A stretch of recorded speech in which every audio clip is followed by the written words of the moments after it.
นี่มวนเพิ่นว่าอีหล่าเพิ่นบ่อยากให้เมื่อท่านบ่อยากให้เมื่อนะเอาแต่เอาติปมาให้อีหล่าหลายๆเด้อ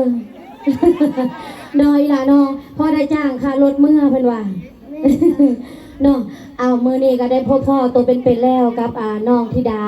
ศรีวิไลเนาะพี่น้องเนาะเป็นลูกในบ้านหลานในสวนของบ้านเมืองเฮานี่แหละเนาะเป็นจังใดก็อย่าลืมเป็นแห้งเสียแห้งใจ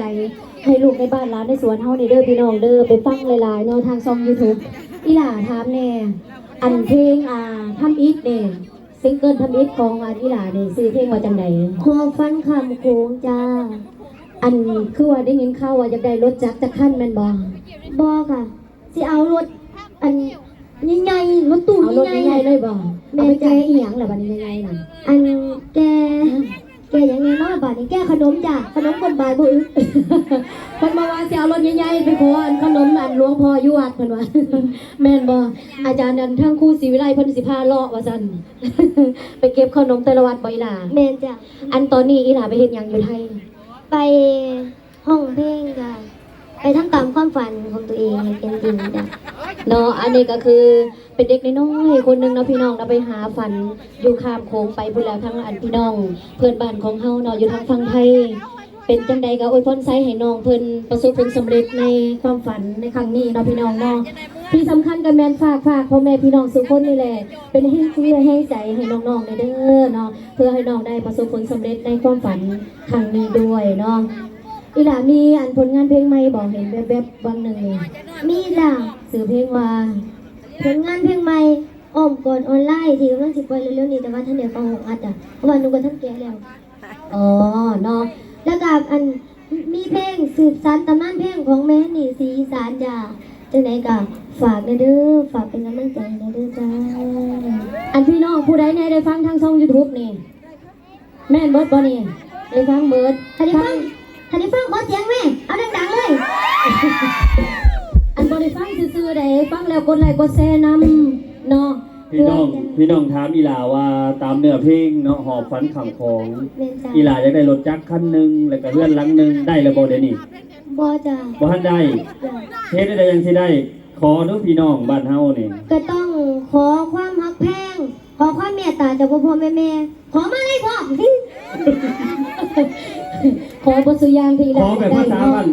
บ้านเฮาแบบภาษาไซโนเว้าดูขอแบบภาษาเซโน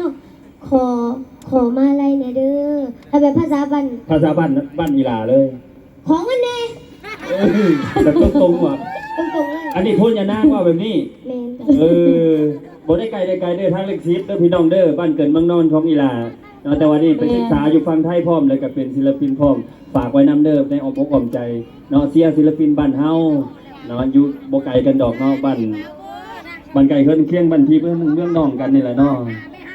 หักแพงกันคือเก่าอันนี้น่ะตื่นเต้นแห้งอีหลาตื่นเต้นบ่ตื่นเต้นแห้งจ้ะบ่ตื่นเต้นน่ะจนเว้าบ่ฮู้เรื่องบ่แม่นหนาวบ่เว้าอีหลาหนาวซั่นแม่นบ่ก็กระจัดน้ำมันดีกันไปเลยดีแล้วอีหลายังจื้อนึงอ่ะพูดทั้งทางอีหลานะถ้าเป็นแบบอีหลานี่ลงเลยได้เลยไหลเลยแล้วเล่นดีนะแมนนอเป็นจังใดก็ฝากลูกฝากหลานเด้อพ่อแม่พี่น้องสุคนนอฝากอีหลาน้อยคนนี้ไว้ในอ้อมใจเด้อเพื่อให้น้องได้ไปอันประสบผลสำเร็จในหน้าที่การงานและความฝันของน้องในครั้งนี้เนาะขอขอบใจเบิร์ดเป็นแห่งเสียแห่งใจที่มาให้กำลังใจน้องในมื้อนี้ด้วยนะต้นมือดังๆให้น้องธิดาศรีวิไลเด้อธิดาเล่าศรีวิไลเนี่ยน้องธิดาเล่าก็ต้องขอขอบใจผู้จัดงานแล้วก็พี่น้องพ่อแม่อันเศร้าเซโนมังอุดมพรที่มาให้กำลังใจที่มาคอยเป็นกำลังใจที่ตามมาตลอดขอเสียงFCน้องธิดาเล่าดังๆนะจ๊ะขอบใจเด้อขอบใจจ้าถึกใจหลายแมนบอมือแห้งสิหลายมาอีกเด้อเนาะโดยกระดมมือมาใหม่ว่าสันเอาจังใดก็ขอบใจอีหลาเด้อเนาะขอให้ประสบผลสำเร็จได้นะความฝันเด้อล่ะเด้อเป็นแห้งเสียแห้งใจอีกหนึ่งแห้งเนาะสำหรับเอื้อยเป็นกำลังใจให้